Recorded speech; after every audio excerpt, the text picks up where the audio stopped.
Welcome, everybody, to the Babylon Bee interview show. I'm Kyle Mann. I'm Ethan Nicole. As you know, if you've watched the show a couple of times. Yeah, we say that every time. And here's Kira Davis. Hi. It's Kira. The interviewee. If you haven't seen Kira yet, where you been? Now you have. What's your problem, really? Yeah. Now your life is complete. You can end it and know that you've done everything that there is to do. You've seen me. Yeah. I don't know where you go from here. It's all You downhill go to from every here, other really. Kira episode. Yeah. So we have two shows, so we decided since we have Kira here, we're going to have her on both of them. Boom. Why not? Yeah. What the heck? I assume they're both going to be very similar in the sense that we're just going to be talking to Kira, but Right. anybody I know who likes Kira can't get enough. So Yeah. So the first thing we were wondering here in this hard-hitting interview is, do you have any stories about something weird that happened at like Home Depot or something? Oh, it's so funny you ask. Yeah. your husband involved? It's funny that you ask. I actually, something recently happened to my husband at a Home Depot. Oh, that's Wow. crazy. Yeah. We ask all our guests that. Yeah. Isn't that so weird? Yeah. Okay. So everybody who's listening to this might not be able to see me. I'm black. My husband's black. Our family's black. Obviously, that's typically how it works. And It's just simple genetics. yeah, it's just like I have no control over it. I married a black man. I'm a black woman, and we ended up having 2 black kids. Crazy. Crazy. But that's how it works. As everybody probably already knows, we're in tense times.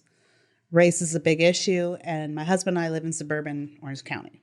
So you do the math on what that looks like. Black plus white equals. Blight.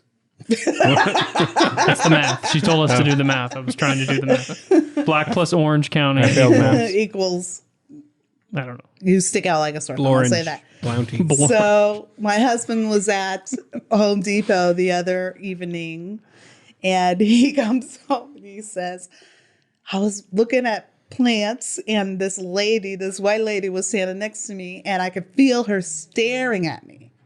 And you know how you can tell out of the corner of your eyes, or you just start to feel uncomfortable. And he was like, thought maybe she thought that she knew me or whatever. And so I was moving around, and she'd kind of move with me. And she kept staring at me. And so finally I was like, oh, do I know you? And she said, I just wanted to say, I'm sorry. Oh my gosh.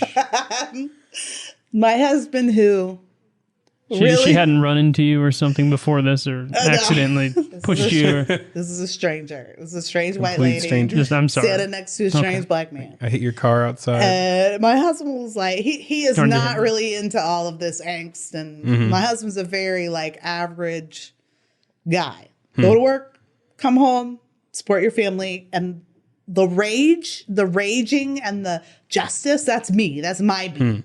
My husband's beat is like, I'm just a family man. So he was like, she said, I just want you to know I'm sorry. And he said, for what? And she said, well, I hope that you feel welcome in our community. And I'm so glad you're here. And I just want to tell you, thank you. And my husband was like, okay, you're welcome. And then he was like, thanks a lot. He came home and he was like, I didn't know what to do. It was the most awkward thing. And then she had told him, which makes it even worse, I've basically been going up to every black person I see and apologizing. So Wow. white people, if you're wondering what you can be doing to be a part of this solution, don't single us out and come up to us at Home Depot and apologize or thank us for anything. Unless you know us and you know, maybe you hit our car, apologize for that. Yeah, Or, you should apologize for those kinds of it things. was so weird, but like I've never felt out of place in Orange County and in this last few weeks, I feel like everyone's staring at us all the time. It's so weird. It's so weird that it's social justice that is making us feel more like we stick out. Are there people like... Well, I feel like it's probably happening on both sides to some extent. I mean, I don't like... Yeah. We went to the park the other day and it was... Sorry, I totally interrupted Kyle. Fine. We went to the park the other day and I think we were the only white family there. It was like fully... It was mostly Mexican and black, but... You know, with everything on in the news... Just like, you're like, what are they thinking about us? There's this like, we're not one of the bad ones. We're nice. Like you almost do want to walk up to everyone and be like, hey, we're cool, right? We're cool. We're nice. No, don't do that. Don't do that. It's weird. Just be. Like a weird guy offered my child donuts and he was a black guy. And I felt like if I said no, I'd be racist. So I let them have donuts from the weird guy. But if he was white, full of poison. Yeah, I was like, I don't know if they're poison because he looked like he might not be. I don't know if he might have been homeless. I couldn't tell. But yeah, it worked out. They're fine. Was that a racist story? I wouldn't trust a white homeless guy with donuts either. Right. You shouldn't trust any homeless person with donuts. And you probably should have just said no. But I'm glad that story worked out. Well, the one thing about it is that they were sealed. Oh, well, So he's like, they're sealed, man. See? Well, when I was a kid, maybe when you guys were kids too, it didn't matter if they were sealed because remember at Halloween time when they would tell you like you just stick a needle through there. Yeah, you just inject it. Yeah. Who's doing that? Where's this mad science lab?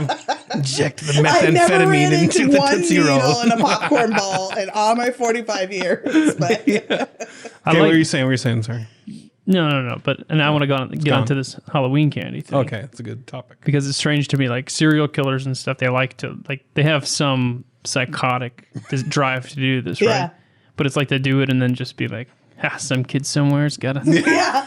Like you don't see it. Thought of what's happening right now. They don't see it. Loving it. They just think about it. That's weird to me. Yeah. It's kind of like, okay.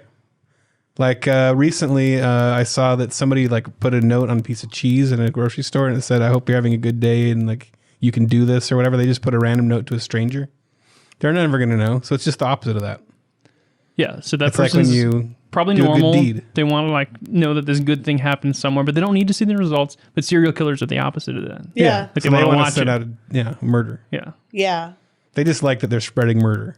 It's pay it forward. It's just but for the murder. idea Murder of it. forward. Kill it forward. Yeah. It's just the idea of it that is satisfactory. The idea that some kid is dying a horrible death because of the poison in the popcorn ball. What are the guys that hide razor blades inside the food? Yeah, that's what I'm Right. thinking. Same thing. It's like, someone somewhere. They got needs somewhere some they got like razor a blades. soldering iron and Oh, yeah. all these tools, goggles. My parents had to, my mom had to check all Yeah. the candy. Did your mom check candy? I think so. Yeah. Yeah. I know. You don't check anything. Oh no, I don't check candy. Like, good luck, kids. Yeah. You'll be fine, I'm sure. Just That'd be a 1 in a million to get the razor blade. yeah. You less than that even. Do we have to release this in October now? No, this is a Halloween. The Halloween special. It's a Halloween special. now? Halloween. This is the Halloween special. Do you guys celebrate Halloween? Yeah. You do. Absolutely not. Just kidding. Of course we do. Free candy? Yeah. I grew up poor. You gotta have to anything free. You gotta take it. Sure. That makes sense. Yeah, our son's 4, and the dawning on him of what's happening from Yeah, it's the best. 1 to 2 to 3 to 4. Look in their eyes when Yeah. they wait. We're just walking around the streets. Yeah. It's the Seinfeld bit. Yeah. Everyone that we know is just giving away candy. I can wear that. I'll wear that. Yep. So, are there any like social justice black people that would actually like someone to come up to them and be like, "I'm sorry"? Would they? Yeah, if you're like I don't really know. far left, would you be? I don't know. Like that same thing that happened to your husband in the Home Depot. Is there someone, if he was like on the far left, would he be like, I yes, can't- bow before me? I have no idea. I honestly, God, have no idea because I think I can predict people these days, but everyone's always surprising me all the time. But there may be people out there who are like, who would get a kick out of it, but they would still talk about that person later. Like, we're all totally wouldn't be like their left family or friends right, from we're there on all out. making fun of white people being so guilty these days. And I actually was. This is going to sound even hilarious in context of this conversation, but my podcast, Just Listen to Yourself with Kiera Davis, I did an episode on George Floyd and racial reconciliation, and it got a lot of attention. And a group of ladies from my neighborhood, stay-at-home moms, have a podcast group, like podcast club. Instead of book club, it's a podcast club. Wait. So they listen to, they don't have a podcast. They don't record their own podcast. No, they all talk about the podcast. Like, instead of having a book, instead of reading a book and talking about That's fantastic. I've never heard of that before. Yeah, I never That's have way too. easier. Yeah. That's what they're like, we're all moms of little kids. We don't have a lot of time to read. If anyone out there wants to start a Babylon Bee podcast club, I'll send them the Babylon. We'll send you Babylon exclusive content or something. But so my friend from Bible study group is in this group, and she said, "We listen to your podcast. Can you like come talk to us about racism or whatever?" and so I did. It was me and a bunch of white ladies, but they were really open and honest. Like they were really eager to. So as cheesy as it felt, they were very eager to listen, and so we had a really great, open and honest conversation. But one of the things that came up was like, they were like, we would like some practical things. And so I told that story about my husband at Home Depot had literally happened moments before that I got there. So I said, well, let me tell you this. Don't be this person. But I said, the other thing is, I know. One of the ladies like, oh, how's me? Yeah. awkward. She's slowly hiding her Home Depot bag that she has with her. She just bought the giant orange bucket. Oh, oops. Well, I was like, the other thing that you need to know is that we're making fun of you when you do that. And also, I think this isn't just like for Black people. This is for anybody. I think everybody respects someone who feels confident in who they are, which is funny enough. One of the reasons I think so many Black people like Trump, like you would never think that as many Black people like Trump as they do. Mm-hmm. And I know it's a constant source of surprise for a lot of people, but to me, this is me talking, what I see is a guy who is unapologetic for who he is. Good or bad, weird or sane, like or he's insane. he's totally who he is. He doesn't ever apologize. He doesn't ever pander. Or he's not talking down to you as a Black person. If he says something awkward, it's just like, that's because he's just talking how he normally talks. It's not changing how he talks to suit your race. And I think a lot of us feel that way. Like, I see it all the time. We can have conflicts, but if you know who you are and you're confident in who you are and you don't feel like you have things to apologize for just for breathing, just for existing, even when we disagree, I think there is a measure of respect that comes with that. So I think in some ways, we all have to figure out how to be who we are, to really have these discussions in a way that doesn't make us feel awkward or rejected, or you go into that park, like maybe it takes a little more confidence in who you are as a dad, as a Christian, as an American, as a man of faith. And then you can walk into those situations and not feel like you have to as a be white belt in jiu-jitsu. A white belt. I did 1 month. I did a month in jiu-jitsu. You did the free month. I started thinking about it like, okay, gotta go for the waist. The waist to get through all the control is. Just in case, you never know. Anyone, Well, I think we're all better off if we're a little more confident in who we are. But that comes with age. It's true. Comes with age. I agree. Yep. Confidence is good. I think if people come up and apologize, you should like really play it up. Yeah. First, turn your phone on, record, and then then just be like, just tell them all the steps that you have to take in order to truly justify. you must prostrate yourself before. I know, like you could have fun of it. Like my husband was like, she was kind of cute. She was younger. She was kind of cute. Like if I was single, I would have been like, let's go back to my place and talk about some reparations. Oh dear. This is a Christian podcast, Kira. I keep having to remind you. He's a Christian man. He's a faithful man. He's been married for 21 years. I think it's weird though. I would prefer not to be singled out like that. And also, I have found that I'm having to appease a lot of people, or like help a lot of people feel better. Like every white person I know is like texting me, calling me. I went to a neighborhood party the other day. And Inviting you on their podcast. Yeah. Hey, we were gonna have you on a long time ago. yeah. Oh, sure. Yeah, Yeah. you canceled on us. Yeah. True. We But talk about reparations. that wasn't my fault. We were like going to die from COVID if I came Yeah. in. You'd so. come in, we'd all be That's dead. back when the would all pandemic be, we was would happening. all be dead now. Yeah. That was so March 2020. Yeah. And what pandemic? Right. Yeah, I don't even remember. It's coming back though. I don't know. More lockdowns. I wonder where it'll be when I don't know. this airs. Yeah.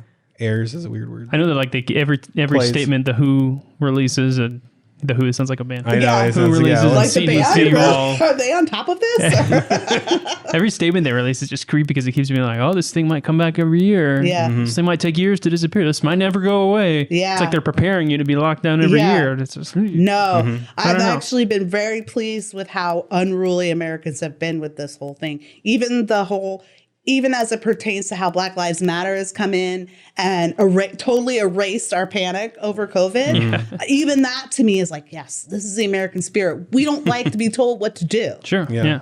And I mean, we were already a powder keg before all of this hit. People were Yeah. primed to be angry, and I felt like there was a real progression with the pandemic. Like at the beginning, people were like, "Okay, it sounds reasonable Yeah. to stay in your house for a couple weeks just to slow this thing." 15 days to slow the spread. Yeah, Then Yeah, they whatever said it 2 weeks. was. Remember that? it was 30 to bend the curve.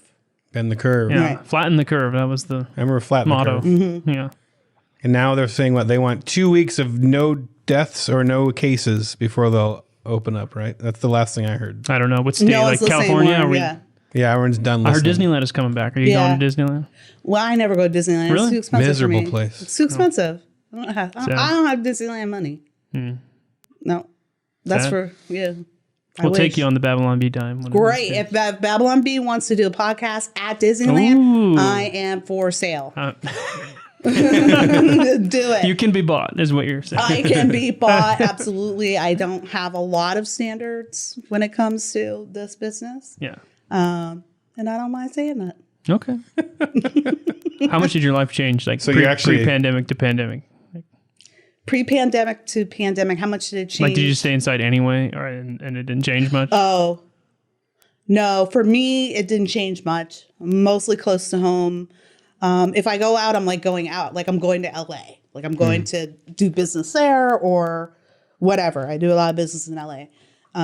But like roaming around Orange County for fun is not something I usually do. I'm not Orange County is my home now, but I'm not necessarily a great suburban person. But my husband, different. He was used to going out, going to the gym, hanging out with friends, going to the bar on the weekends for football games. And all of a sudden that just completely shut down. And then I was like you, like in the beginning, I was like, all right, let's do our part. And then I was terrified for a little while. I'm also a bit of a hypochondriac too. So I was really struggling with, I was pretty sure I have had COVID like about 30 times since March. So, and then once we went past that 30-day period and we started like getting the extensions, and then I was like, this doesn't make sense to me. And I figured sometimes if things don't make sense to you, it's because they don't make sense. Yeah. I was like, I'm smart enough to figure this out. I'm not that dumb. Like, I know I don't have all the graphs and degrees, but I'm also not an idiot. Like, I can look around and see, I can look at I'm looking at the numbers every day. I'm looking at the testing rates. Nothing's adding up.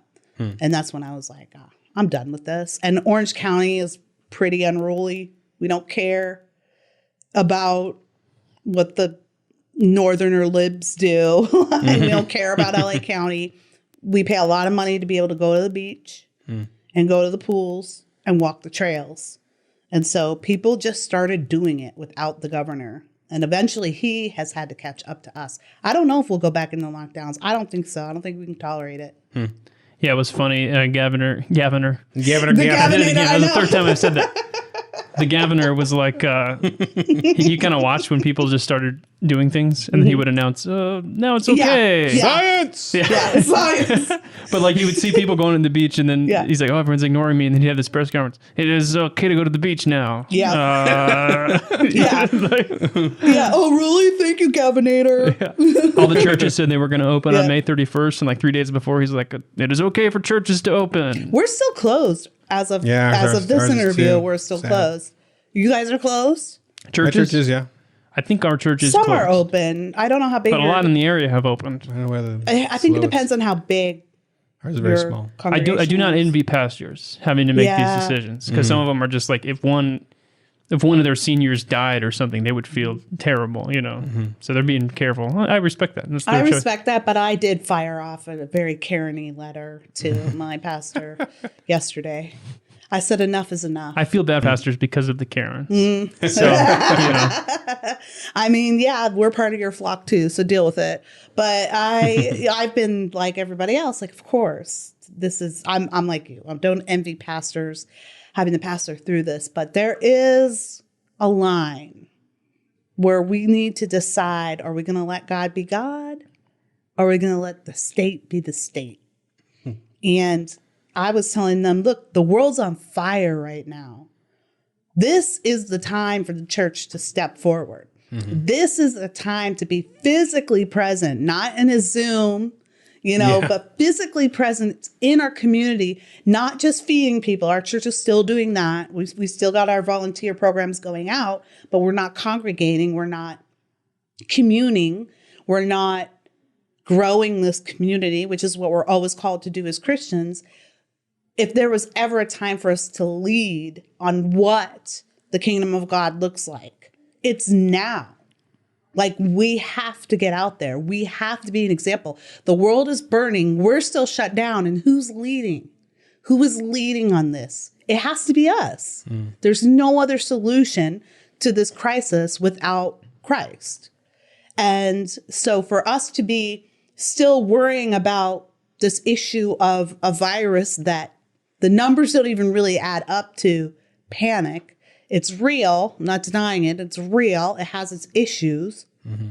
But at some point, we have to be like, we can't tell the state that we're not allowed to be a voice in the desert right now. Yeah. We have to be out there, or we're going to be playing catch up. And the church has been playing catch up in this culture for too long. And frankly, I have never prayed so much for the general American church as I have in the last 2 weeks. I just think everything looks so dismal right now because of just everything, not even the racial tension, but just everything, how everything is going. There was a Supreme Court decision that came down yesterday about, protections for LGBT that could really have some dire consequences moving forward for American freedom. That's just fear mongering. Sure. I mean, fine. I think that that's what they say every time a decision passes, and you say, "Well, this could do things." And I'm like, "No." That's and then like a year later, exactly what you said happens, and they're like, "No." Yeah. Every time. But then when you want to remind people that you said it, then they're like, "Well, let's not go back to the past. Let's not. Let's not." But I do think that now is a time for us to pray for our country. That used to be very common, but I don't think a lot of Christians do that anymore. And now is the time to pray. Pray for revival. Pray for healing. God doesn't have to be done with us yet. We're not going to last forever. The American experiment is not going to last forever. I don't necessarily believe it's finished yet, though. And there's still a remnant here. And I listen to a British podcast, Unbelievable, which is a apologetics podcast, and they usually have people of different faiths on there. And sometimes they'll have, it's all very, very polite because it's British, but sometimes they'll have an American guest on, and always it will devolve into what's wrong with American evangelicals, which that's all any of us are, right? From overseas, we're all just evangelicals with a capital E. But what's wrong with American evangelicals? You guys are so political. You sway elections, blah, blah, blah. They look at it as so base, so basic, and they're above it. And I was talking to the host one day, and I was saying, we're not above it. It's not that we're basic. It's that we haven't given up. You guys gave up. You've already conceded that you're in a post-Christian era. Right. Americans are not there yet. Church was optional. So when you see us butting heads, it's not because we're Neanderthals who can't get our point across. It's because we're not done fighting for the idea that this is a place where faith, particularly Christianity, can flourish and provide a more equal, more prosperous society for everyone. We haven't given up. Well, usually I don't allow women to preach, but this is a mic, not a pulpit. Is your pastor a woman? Not yet. Not yet. It's transitioning. It is California. It could. Yeah, check with me next week. Do you go to like a giant evangelical megachurch? Not a giant one, but definitely That can be considered megachurch? Yeah, I would. Do you like it? Megachurch. Yeah, I love it. It's my home. Cool. I never thought I would. I never wanted to go to one. But we ended up, because we came out of the black church tradition, so that's like 6 hours of church on a Sunday, you know? That's the question I was going to get That's to. horrible. Is it a black church? No. No. And so when we moved, and my husband's a PK, so he was in church his whole life. So when he moved, he was like, I just want to go to a church that has like an hour-long service. And so that was a mega church. But we met so many great people there. It turned out to be a great family. A lot of the harder work gets done in small groups. It's seeker-friendly. But I've always found them very open to the idea that there's of like traditional biblical values. There's a few litmus tests I have, and I'm always waiting for them to cross the line, but they have not yet. So That's good. And the pastor is not a woman yet. not yet. So that's good. Not yet.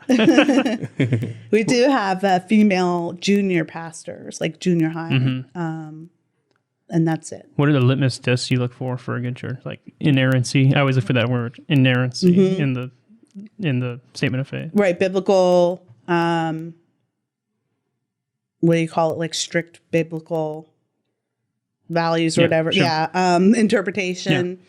Yeah. Women in the pulpit is another one. That's a no-no. And gay marriage if we perform ceremonies in the church. It's problematic. To me, it would be a sign that we're shifting from straight biblical values. So yeah, it would. I think those are, and not that there's no discussions to be had about those things, but just, I think when you see those things enter the culture of your church, it's a signal of more. Gay marriage is not the worst thing that can happen. And women preaching in the pulpit is not the worst thing that can happen. Those are signals of a shift away from a strict interpretation of scripture. And then that's a signal of decline, in my opinion. It's the canary in the coal mine. I think so. I've never used that expression correctly, so I was just trying. You just did. did. Did I? That was it. It is that you did it. You did it. He said it to a pregnant lady the other day. I was like, that's not that's not what it is. I'm gonna call. You got a canary in the old coal mine. The coal mine there. Can hear it chirping. No, that's not. No, that's no. Absolutely. A bird in the bush.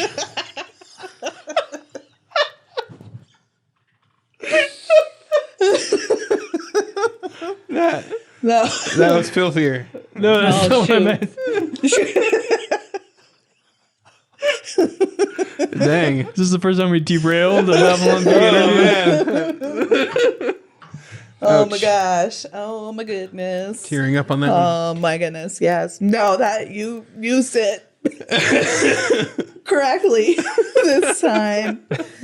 Somebody with my friend is Episcopalian in LA.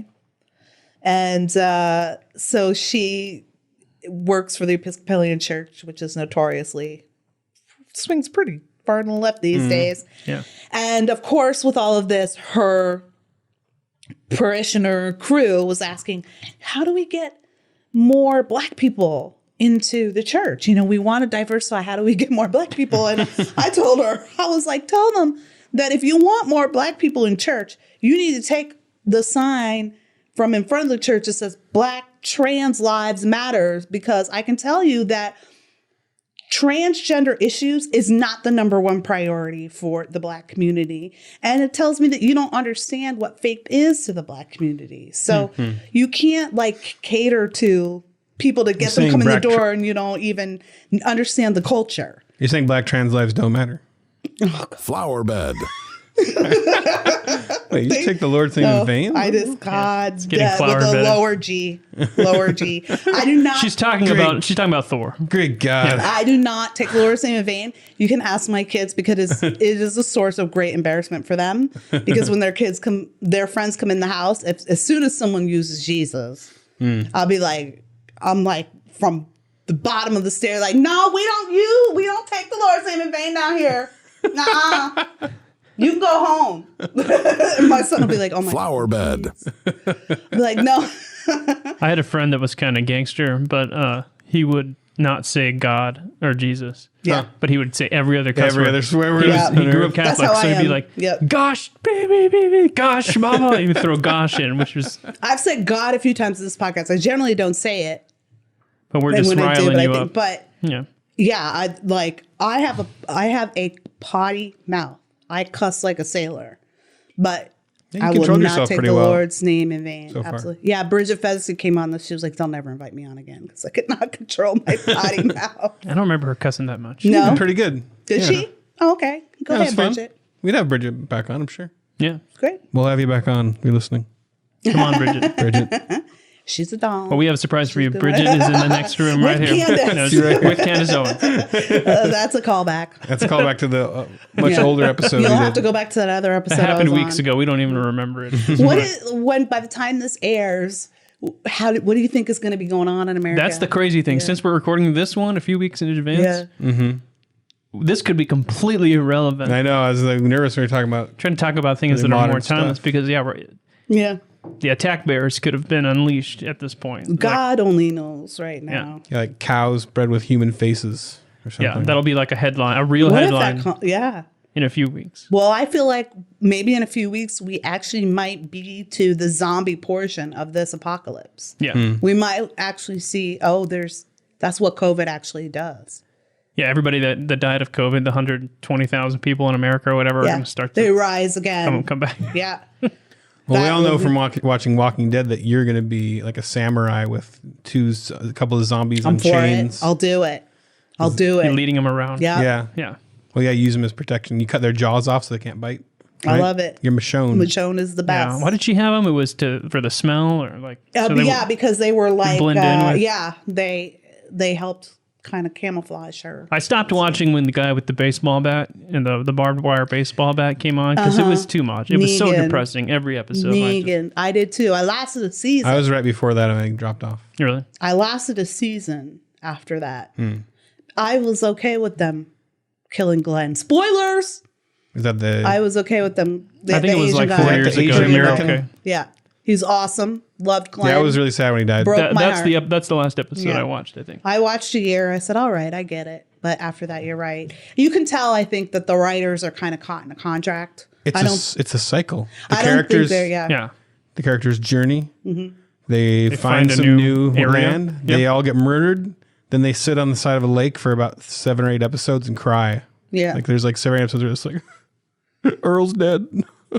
Not Earl. What are we gonna do? We gotta get up and walk. We gotta keep walking. But And Cletus is gone. We gotta believe in people again. And they get to the next place and they're like, "Oh, it's 7. We're all great." And then like, "Oh, but we're cannibals. Get out.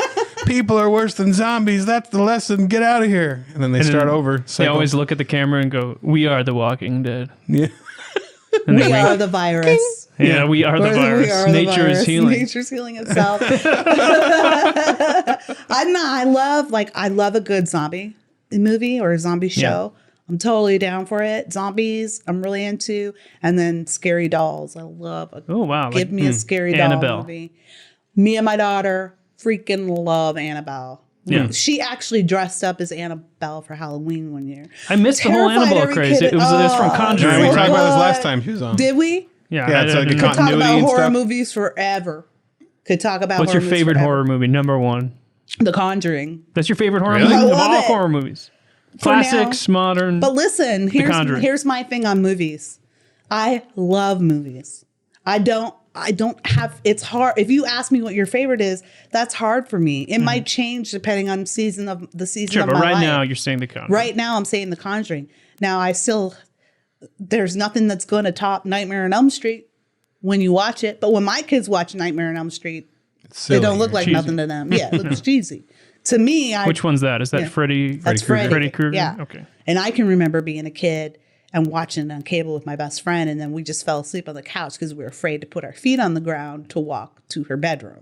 Like, Does he like attach feet or something? No, but he would come out from under stuff.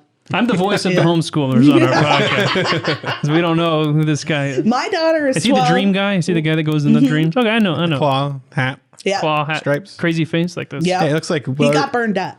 Okay. He was a child molester, and the police good. wouldn't capture him, so the parents went and burned him alive in his own house. And then he became somehow he got dream powers. Yeah, he got dream powers like you do. Like one does. Yeah. It's just the power you get from being a Yeah. child molester. Yeah. My daughter and my daughter's been watching horror movies since she was 9. Something I said I would never do. But she kind of found them on her own, which is about the age I found horror movies. My first horror movie was The Exorcist. And I watched it recently for the first time. what'd you and think? I fell asleep. Oh, Yeah. Boring. Right. Because it's a movie of its time. Yeah. It's a movie of its day. But I watched like The Shining recently and loved it. So, more recently. The Shining's a masterpiece, though. Yeah, I think very few movies are like that, where it just translates, continues to translate. The Shining, and I don't think anyone's ever really made a movie like that. But one of the things that I think makes The Shining so relatable or so special is that at the heart of it, it's a story about what happens when a parent hates their kid. And I think it speaks to a lot of us that we have this base instinct to get rageful or angry, or turn on our loved ones, and that's like an evil instinct, that we're always having to resist. In fact, that was how Stephen King says he wrote the story. He was writing the book back when you typed on the typewriter, and his kid came by and spilled coffee on the manuscript, and he was like, I could just kill him. And then he was like, oh, what happens? Tap into that. What would it take for you to kill your offspring? What kind of a person would that make you? And then all of his other stuff wove in there. Yeah. But I'm a big fan of horror. Working on a couple horror scripts myself. Oh, right nice. now. Yeah, love it. Same here. So Are you? What about you, Kyle? Are you writing scripts, or you're a fan? Me and Frank Fleming of the Babylon Bee, we wrote a horror script together. Nice. So any Hollywood producers out there? That are Yeah, listening? really smooth. I watched The Invisible Man recently, the new Ooh. one. It was pretty good. Good. I liked it. It was Yeah. good. Did you like it, Kyle? I liked it. I thought it was a great. I had never seen the old ones, but like the idea of a stalker. Yes. We've talked about some issues I have in my family, so I read idea the that book, but I hadn't. someone like that would be invisible. Did they do other horrifying. movie adaptations of it? Oh yeah, there's a There's been a classic. few. The There's like a Invisible black and Man. white one, right? Yeah. Yeah, this was like a total there was another one. reimagining. This was like a Okay. reimagining. That's that entirely. Blumhouse mojo, man. Yeah, they that are was good. so they're firing on all cylinders over there. My daughter, who's 12, doesn't necessarily have the most sophisticated understanding of relationships between men and women. We were watching that movie, and towards the end, she was like, "Why is it that every horror movie we watch, it's always the woman that people are like, she's so crazy. Like it's always some woman that everyone thinks is crazy and no one ever believes the woman." But it was amazing because she really hit on something, which was the theme of the movie, That's really. the entire point. Yeah. Which is like female fear, female expression, believe all women. And it actually opened a whole other discussion about how women are perceived when they have concerns versus men, and how it's easier maybe to paint us as crazy, and how the truth gets caught up in all that. And I thought it was interesting that she noticed it. Yeah, I thought it was such a powerful way to express that point about believe women and all that. When we hear the hashtags and we kind of go, okay, yeah, we know, we roll our eyes or whatever. And I'm not 100% on board with that whole believe all women, believe every accusation and all that. We make fun of that idea a lot. But you see someone who's writing that to make that point, and when they make it through an artistic way, it's like, well, there's something Really there. well done. and it's like, okay, I can understand your position a little you're better. putting me in her shoes. Yeah. Yeah. That she's got this invisible assaulter and nobody believes her that he's there. Right. Right. And how frustrating that is, and how when you're reacting to things, people are like, calm down. Yeah. You know, and you're like, no, someone's trying to murder me. Yeah. I can't calm down. But it did bring up an interesting conversation about that. That's awesome. Yep. So, what do you think of, I wonder if this will be at all being talked about, but this has been in the news for quite a while. Okay. J.K. Rowling, TERF. Yeah. TERF wars. I'm exhausted. And what does TERF stand for again? Trans exclusionary radical feminist. Wow, you're like, what are you part of the Isn't this movement? amazing? I've been the guy that's just defining things, at least in the last episode. Isn't this amazing? And what that means is, because that you're a feminist. you think if you, well, like you put it here, you said J.K. Rowling, progressive shred author J.K. Rowling for suggesting people who menstruate are women. So that's like kind of the basis of her, like, yes. if you're biologically a female. Yeah. If you adhere to the biological definitions of gender, Right. you are a TERF. So if a person says, I identify as male, and if you don't just say that everything about them is as male as a male can be, If you're you a TERF. suggest that they're You're not, a TERF if you're a feminist. No, but you have to be a feminist, right? No. Yeah. But they still will call you a They're TERF. redefining feminism As to any- include you adhering to the biological definition of sex. That actually makes you a radical feminist. Right, but only if you're a feminist. So they wouldn't call us TERFs because we're not even on board with feminism. You'll get You'll the still get lumped moniker in, right? no matter what. Well, we'll still be labeled anti-trans. It's just but like we're not everyone who's it's like everyone who's over 30 now is a boomer, even though we're not really. And every probably annoying a new word, person, yeah. every annoying Okay, young boomer. person is a millennial, even if they're Gen Z Karen. or Karen. It's the same thing with TERF. Words are nearly meaningless at this point.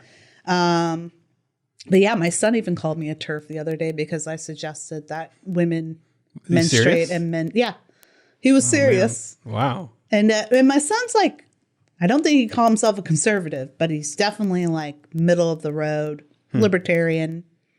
He doesn't like nonsense. But that was one of those talking points he threw out there. And, he's in high school. And half of high school's trans right now. And, but it was interesting because we did he won't listen to this, so I'll say this. We did have a conversation recently, and he asked me about, did I ever worry that he might be gay or whatever? And I was like, no, I've never worried about it. And he's pretty straight now. And he was like, well, what about Ruby?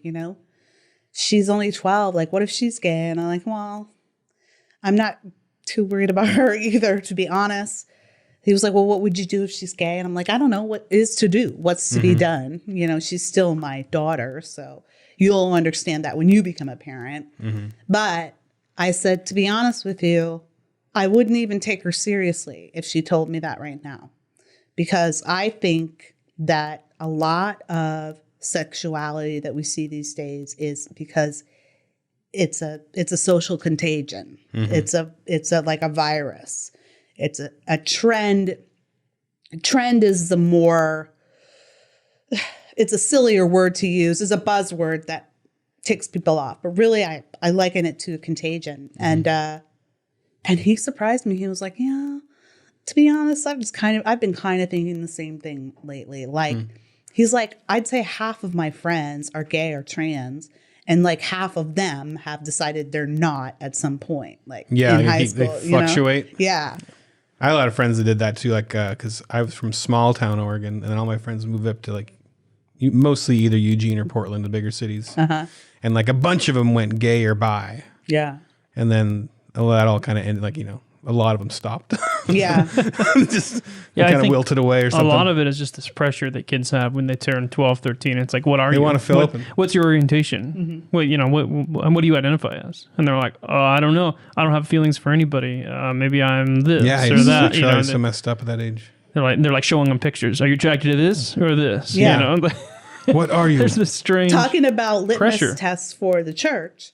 That was one of the things that I spoke with our youth pastor about ages ago when we first started. Because I knew my son's middle school group, like I knew a bunch of his friends were experimenting. Like we had we had some incidents. So, and I didn't know if he was going to get caught up in that. And so I went to the pastor and I said, I need to know what your response will be to this, because we're a seeker church, so we don't talk a lot about sexuality from the pulpit, but obviously it's nothing you can ignore from kids.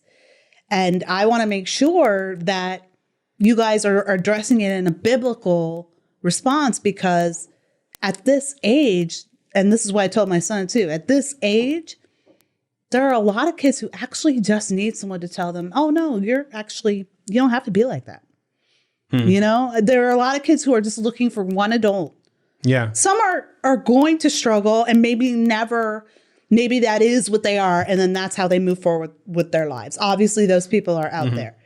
But I would say the majority of kids, if you get them early enough and you say you actually don't have to surrender to these feelings. These are actually feelings that might pass if you allow yourself to just ride it out. Right. And we can give them permission to just ride it out and not commit to anything until they feel. And I was like, I need to know that you'll say that. And they were like, yeah, of course, we have a biblical view of sexuality. All are welcome. We're open to all. It's why they don't address it from the pulpit a lot, so that people don't feel like they can't come into the church. But at the end of the day, this is our view. So, I'm just glad I didn't make any major decisions about my life when I was 12. Oh my Or gosh. 13, or Right? Well, that's the weird thing now too. It is like it's like a weird self-labeling epidemic where people, they suddenly, we have a joke: mother walks child through the kid runs through the Barbie aisle, and she's like, "Oh, you're transgender." Yeah, he celebrates. But gender stereotypes are bad. So if you're a boy and you run through to a Barbie, you're a girl. But immediately. Yeah, immediately. Yeah. But Barbies aren't for girls. It's so confusing. Yeah. It is very confusing, isn't it? But just they create labels and they immediately go, "Oh, this is what I am. I found it." Yeah. It's almost like a religion. It's like you go, "Oh, I found Christ." It's like, "Oh, I found." It's exactly. I had like a sister who said she's asexual, and it seemed like that. It's exactly finding a religion. That led her down this path of identifying very strongly and politically in this one way of thinking about herself. And I can't imagine if I had thought that way because I had like thoughts that I was asexual in some ways, but I didn't have the words to put to it when I was in high school. Yeah. I felt so unattractive. I went through years where I didn't even attempt to ask anybody out. I hated myself. I felt like suicidal, and I thought I was unattractive and ugly. And I just, but I didn't have anybody to go, "Oh, that's, what that is. You have this condition, and now you will carry it with the rest of your life." Luckily, here's your flag. I grew up. Here's your flag. Yeah, here's your label. God. Here's your armband. Thank God, because adults would have saddled you with this identity. Yeah. And then instead of letting you explore that identity and decide for yourself that, oh no, I actually have a friend who has a middle school age daughter, and her and her husband discovered that she had an Instagram, and she had said, I'm bi. I think she said, I'm bisexual. And they were shocked. They didn't even know that she was even kind of getting into the whole romance thing at this point. And they were scared. She was actually a stepdaughter, so there was a lot of issues with divorce and blended families and everything. So they were already kind of hypersensitive about what she might be going through. So they took her to a counselor. And they just wanted to explore this. And the counselor said, well, let me meet with her without you.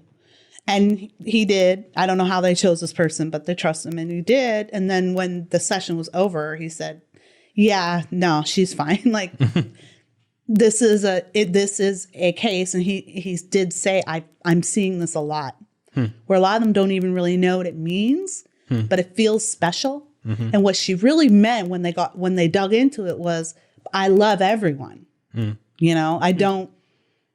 I don't discriminate who I care for based on, but she wasn't talking about romance, but she didn't know that. So what if she went to a doctor that said, you are bisexual, your parents need to affirm this in everything you do. Yeah. And her parents are the greatest authority in her life. How does that develop how she thinks about her sexuality after that? Yeah. And it's what what is this all based on? Like, and the whole idea that, like, where does it come from? So is it science? I don't know where it's actually science. Science, a Gavinator. Because it feels like what is being said is you can make up whatever you want to about yourself as long as you feel it.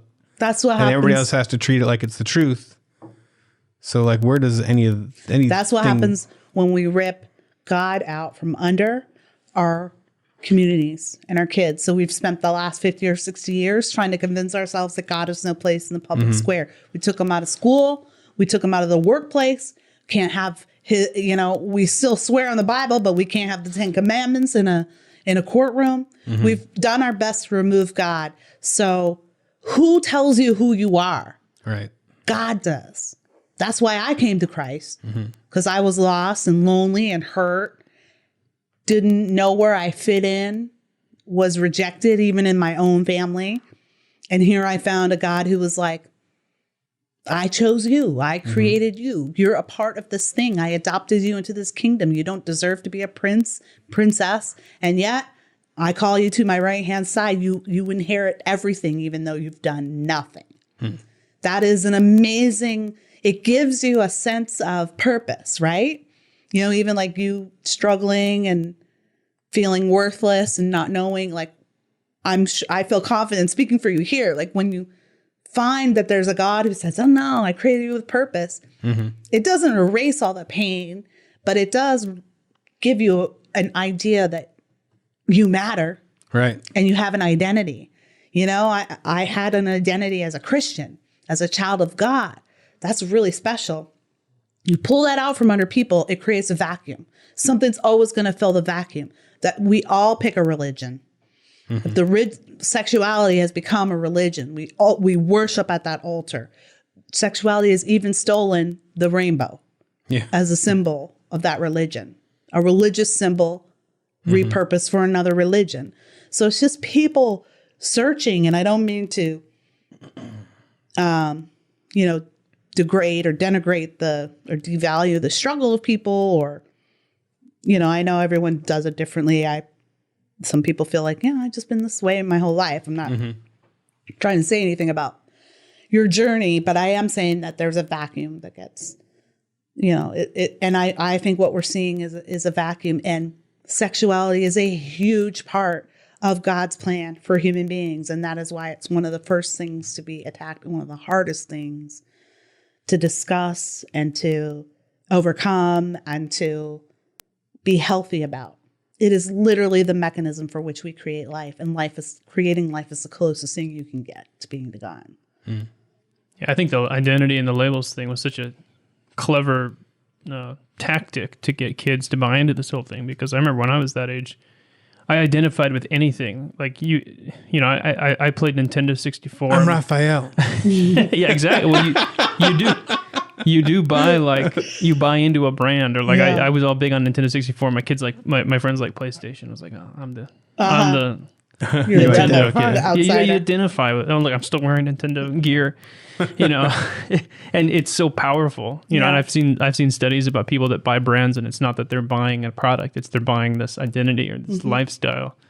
Yeah, I think that's such a powerful thing, especially for kids that age. But we're all looking for identity. Yeah. I've always told my kids from the start, from when they were little, if we would hear something silly on TV, or every time my son will come to me and say, this friend is emo, this friend is gay, that same kind of this thing. Friend is trans, this friend is Nintendo. And I would always say, a lot of people feel like they have to make up these labels for themselves, because they're looking for an identity.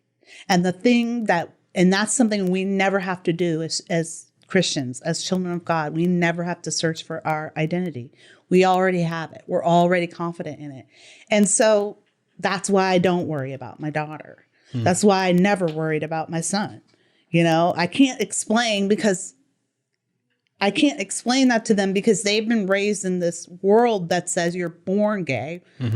And we've just accepted that there's science behind that. Science, like Gavinator. We need an audio clip. We don't have one yet. But we've never been allowed to have really full discussions about what that means. And maybe we never will. But the one thing I can tell them is that identity is huge, and everyone's looking to belong. If you already belong somewhere, the battle's won. You know, and they have a family they belong to. They have a mom and dad. They're together. We're stable. We're committed. And then we've raised them as children of God. My son's 18. He's starting to question whether or not he's down with, you know, church and the Bible. And that'll be up to him. Yeah. I'm done. So- I've gone as far as I can go. You have a really large purse. How many purses do you have? I have like 30, I think. 30 purses? About What's the weirdest thing that you have in your purse? right now, Yeah. a mask. I never in my life thought I would carry around Yeah, I have one How in my bad pocket, is I this? a think. mask. How bad does it smell at this point?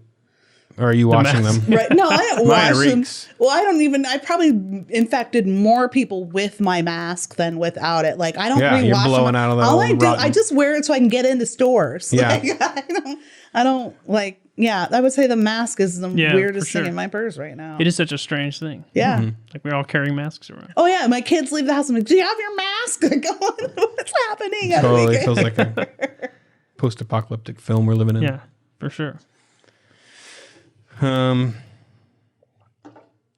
We throwing topics at you? What are we doing? Do you We carry, didn't really do you get carry into any hot sauce around in your purse? No, I'm not like Hillary. Not like Hillary? I'm not as black as Hillary. You're I not tried as carrying black hot as- sauce around for a while. It's just too laborious.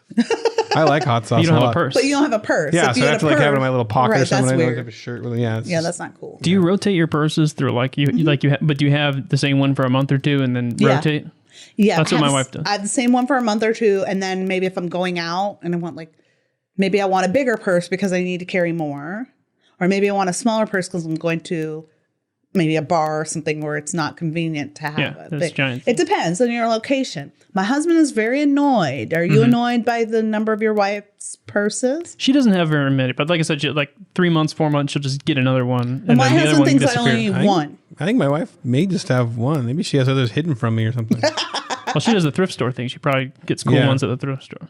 Our closets are full of things of hers, and I just don't pay You just attention to don't- what's going on in Right, there. right. It's better that way. She probably has a whole closet of purses you don't even know about. She's very thrifty and very money. I mean, I just know how she is. Yeah. It won't be until she finds like a $10 deal or something, and she won't get a purse. So. All I don't really have designer purses. If I have a designer purse, it's because I found a thrift store. Right. So I definitely am thrifty in that way, but my husband can't stand it. Like I'll buy another purse and be like, what do you need another purse for? You have like 4 right here hanging on this chair. But then he'll be the first one to walk in with like 2 new baseball caps. Like, oh, look what I got. I'm like, all right, what do you need? We all have our vices.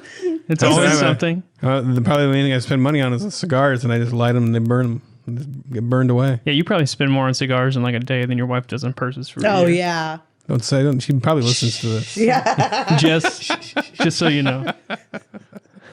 Yeah. 1 purse per cigar. You should do Yeah. that. Yeah. That'd be. And it's an accessory, A lot of guys. It's an purses. accessory. That's why we have so many. Your wallets are just for utility. You know, you use them for something. Our purses are accessories. I can barely match shirt and pants, so I can't imagine being like, Yeah.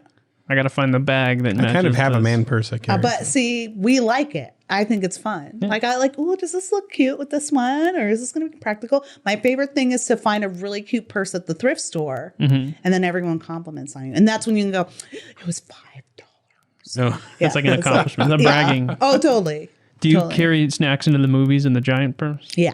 Yeah, Yeah. that's what my wife does. Yeah. Who can afford Jesus is who have a watching. family? I know, Jesus. I don't feel bad. I don't know.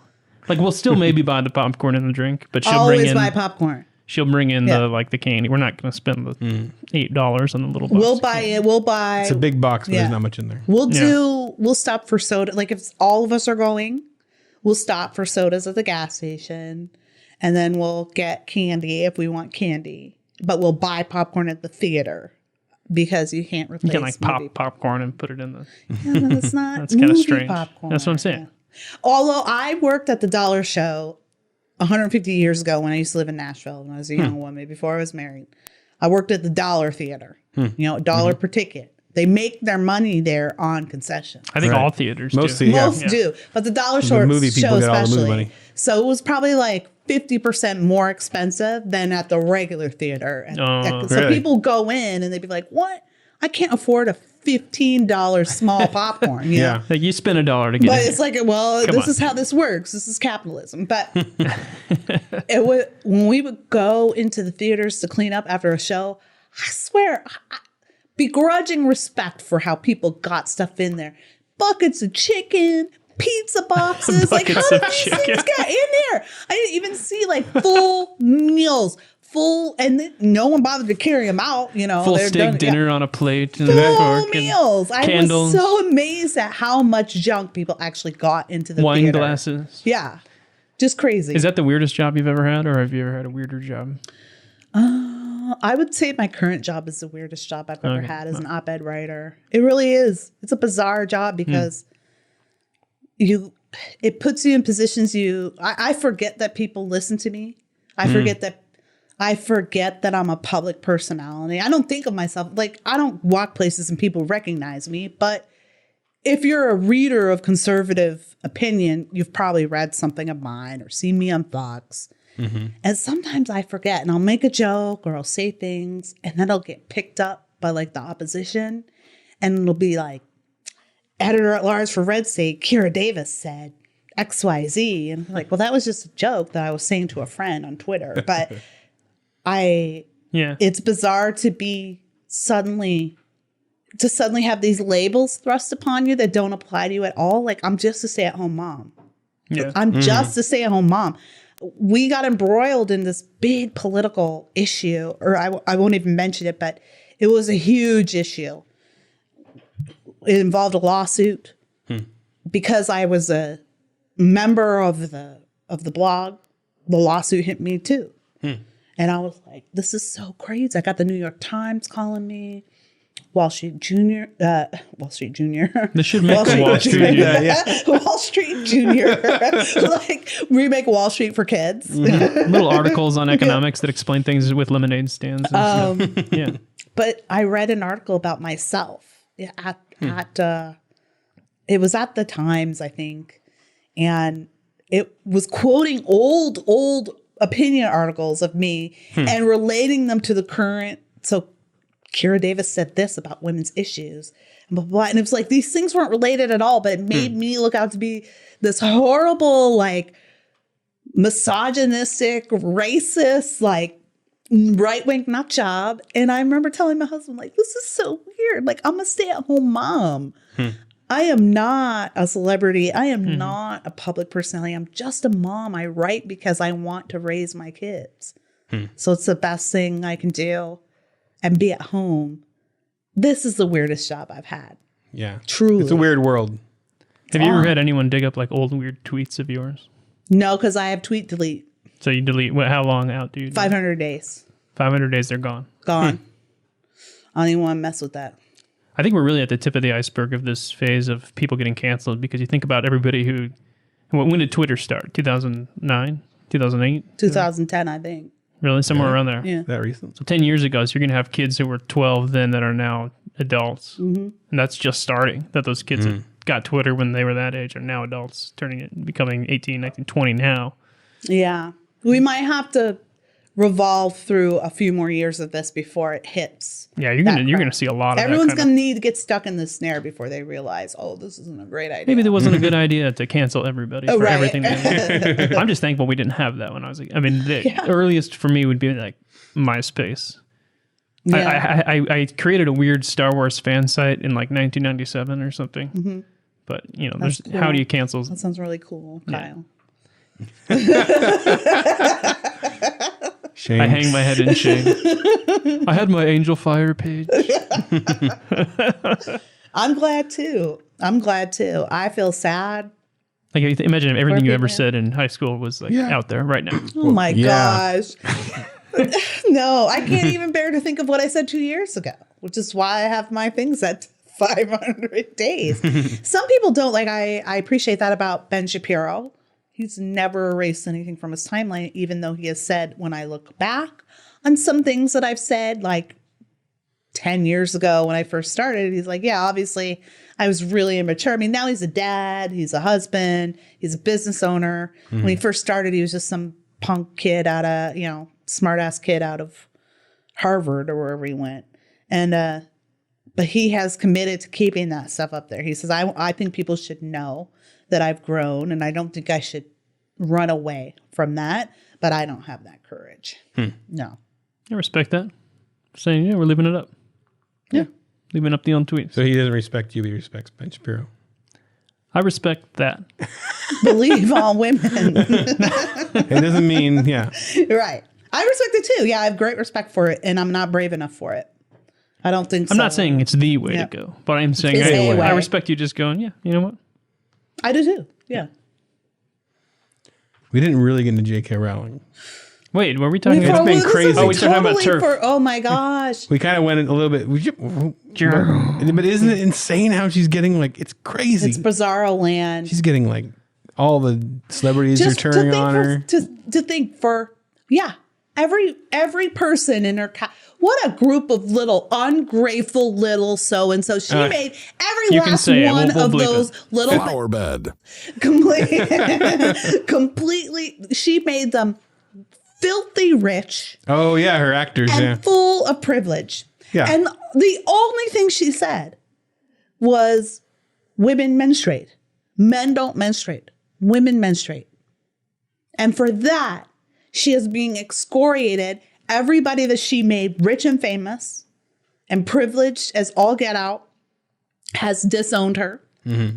No one's even given her the benefit of one statement, and you don't even get the benefit of the doubt for how you live your life every day. Right. She's out there having to tell people, well, my friends are lesbians. I have a trans friend. I've donated this. I do. She's having to prove why prove that she's a good person? You shouldn't have to prove to your friends and the people who know you that you're a good person because of one statement. But to think we're in a place where when a woman says, I don't feel comfortable with the idea of men deciding what the female form is, then you're a TERF.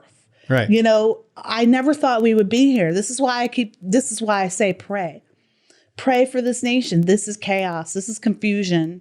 And we can roll over. We can be Europe and we can say, well, we're done. Or we can keep fighting about this. I think we should keep fighting about it. I do. I don't think it's so weird. We're in this dark age. Yeah. We're in the age of information. We've never had more information in our lives. Yeah. And we're totally in this age. We're completely anti-science. Yeah.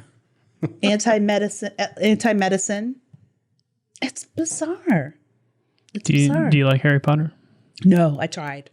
Reading. I couldn't get into it either. No, neither. No. But now that do you? But now that she's a martyr are we going to become gung-ho fans? Right, because all of her fans were you never read Harry Potter again. All the Christians who burned the books before now are reading it now. Yeah, rebuying them. It's actually a brilliant move. Brilliant. Yeah, she's getting everybody. She gets them all to burn their books and then rebuy them. She's all marketing. She's going to be rich forever. Yeah. I read all the books and I've watched all the movies. My wife is crazy about my wife and my daughter. I don't get the thing, but I don't get it, but I did finish. So. I couldn't. I tried with my kids. I thought this would be a fun thing to read. You know what I couldn't get around is that the rules to Quidditch don't make any sense. Is that what hung out? And he's obsessed with games. Yeah. It really broke the world building for me. Mm-hmm. The whole rules of Quidditch make absolutely no sense. Mm-hmm. Because all you have to do is catch the golden snitch and win. So this whole game where you're hitting... The rules of football don't make sense either. So look, it's like... I just don't get it. It's like football. Right. It's like if you were playing football. Don't try to explain it to me. It'll be the rest of the podcast. Okay, so it's like if you're... Joke. Okay, look. Kyle gets really excited when he talks about games. Listen. So you're playing football. He goes up a little bit, almost like you're playing football, okay, and you're trying to score your touchdowns or whatever. Much more energy than ever. Okay, we're winning 50-40. He talks with his hands. I've never listen. This animated before. This morning, him and Dan were talking about this Star Wars game they played last night, and something he sounds like Sean Hannity. This is excited. Sport. This isn't even a board game. This is a sport. No, I do need to know. He likes Quidditch rules. Is seriously though, what is the problem with Quidditch? Okay, so in Quidditch, they're trying to hit these balls through these hoops. Right. So imagine football or basketball. You're trying to score. The teams are playing. But then someone's throwing a ping pong ball back and forth across the court. Yeah. And if you catch the ping pong ball, your team immediately wins. Those are the rules of Quidditch. they're trying to chase The this ping pong ball is the Scooby thing. the flying the The what the heck is it Ignatius- called? The golden thing, snitch. yeah. Oh, So the golden snitch is flying around. that and was from Roald Yeah. Dahl, the Vermicious Nid. if you catch it, you win the game. That's the wrong book. Right. So why it are they negates why are they everything even else. playing? Yeah. You do make an interesting point. I noticed that not because I watch Harry Potter, but because I watched this really great Vince Vaughn movie, The Interns, Okay. where him and Owen, what's his face? Wilson they're older, kind of washed up salesmen. And so they go into Google's internship program and try to win an intern. And you're in a team and your team has to win. And one of the events was a Quidditch match. And then I remember thinking, like, we've just spent 5 minutes on this game. And then at the end of the game, they're losing. But at the end of the game, all they have to do is catch this golden guy. And I'm like, this seems really dumb, which is what their character said, too. They were like, why didn't we just do all this? Why didn't you just tell me to start with this? So Vince Vaughn and Owen Wilson agree with me. It's a great movie. If you haven't seen it, The Interns is actually a very sweet movie. Anyway, it made me realize that she didn't understand. She didn't really build her world out. She just wrote the story. Yeah. And then all the little references, she's like, and she just make up stuff later. Yeah. Which is where she got in trouble with conservatives and stuff, is because later on she'd be like, oh, all these characters were gay. Right. Which is like, okay, whatever. But that's the thing is you don't pull much harder to the left than J.K. Rowling. Yeah. You know what she's I mean? like total hardcore feminist and Total like all my gay characters are rights gay and activist, trans and diverse and everyone's gay. If that's what you want, fine. Everyone's gay. Like she's happy. And then it just took this one just to mention the biological functions of a woman's body was too much. I mean, it's interesting that women are always the losers here. yeah, and if she was like an actor that had a contract on some show, she'd be canceled, fired, and she would apologize. But because she's got more money than she God. owns all her Yeah. properties. She has all her own money. She's her own boss. She's Way like, to go. no, so that's pretty cool actually. Yeah. That she's Yeah. in that she position. can afford to be in that position. yeah, and you wonder how many other people that are just being quiet because they know if they said anything they'd lose everything. But now even being quiet isn't enough. Silence is violence. Speak out. That's true. Yeah, it just made me think about because she released that big long statement about her position. If you take a position that is not the position of the day, it's so much more work to make your case. Yeah. If you just go along with what's popular, like what everybody's saying right now, you can just like throw a meme up, just smart ass comment, just just be a jerk, and you're Your hero. yeah. Yeah. And then you just look at the replies to her tweets and stuff. It's just like, just cascades of just garbage, just people being the worst version of themselves. Terrible people.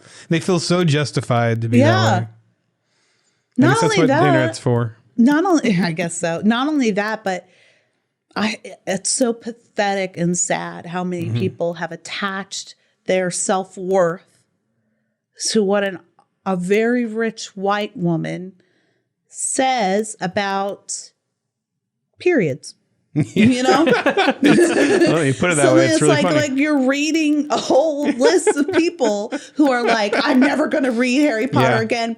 This is the only thing that as a gay or trans or whatever your outlying identity is, was the only refuge I had as a kid was this fantasy world. And now I'll never read it the same. You've hurt me. And I'm just like, oh my gosh, how sad and lonely you must be if your whole identity was wrapped up in this one author, in this one agreeing book. with all your politics. Yeah, this one book.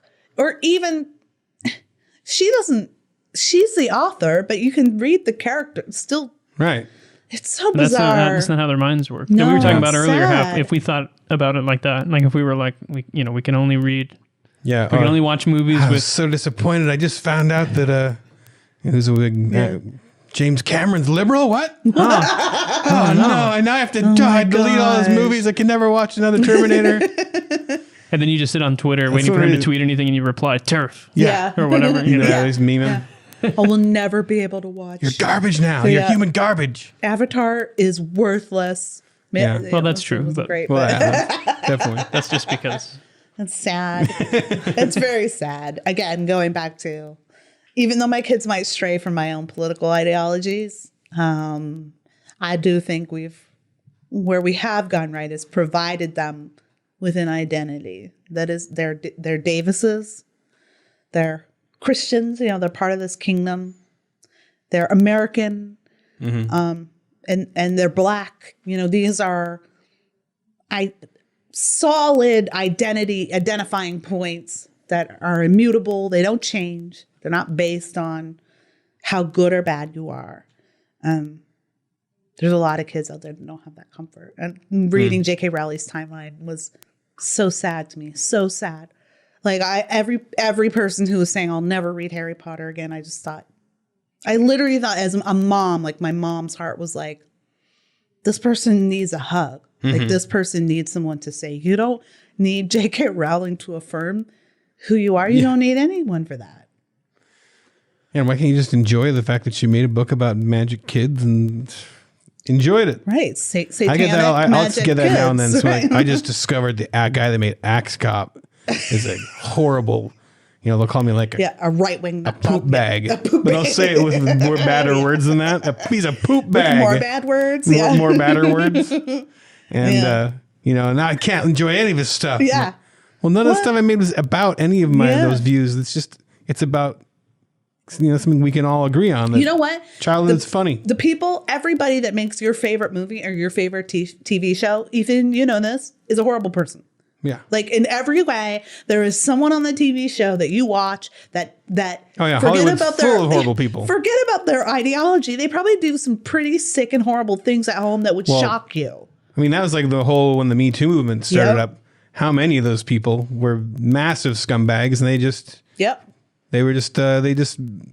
virtue signaled liberal views on everything. Yeah. So as long as you say the right stuff, you're fine. Well, I think that's another reason. The most empty people, that's, you know, how they work. The most empty people. Exactly. And there's no one you should look to. There's no one you should look to in Hollywood and say, I want to be like that person. You should only enjoy Chris Pratt, Kirk Cameron. Yeah. Sad to hear that you're anti Kirk Cameron. The list now. I mean, he's probably a really nice guy. I've never once looked at Kirk Cameron and thought, I need to be more like Kirk Cameron. What about the Hercules guy?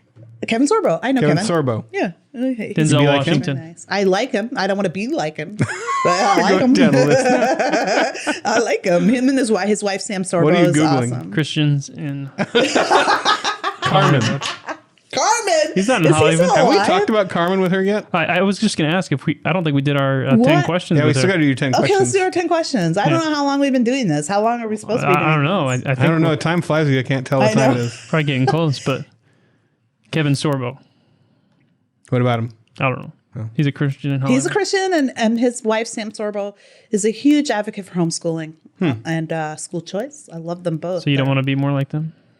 Is what you're saying? No. I'm fine with who I am. They should be more like me. No. I've never had anything but pleasant and wonderful interactions with them. But surely there are things in their lives that would disappoint somebody, just like there are things in my life that would disappoint people. You know, it's dangerous to look at people as examples, which is another problem, right? With the culture, we've pulled God out of that position. And what replaces God? People. People are always going to disappoint you. Always. Every time I Google Christians in Hollywood, like all the results are obviously not Christians. Like all of them. Like who? Well, I guess I shouldn't say that. Yeah, you don't know. But like, okay, obviously Chris Pratt's always on there. Yeah. Tom Hanks always pops up. Which is just like I've never seen it. Like maybe he's like Presbyterian or something. Yeah, they always like they were raised. So right. Mr. Rogers was Jennifer Christian. Lawrence. Right, because she's from Kentucky, and everybody in Kentucky is Christian. Matthew McConaughey. Yeah, Texas. Do you know all this? You know where all these people? I have an unhealthy obsession with celebrity culture. So I drove by. You know all their addresses? Well,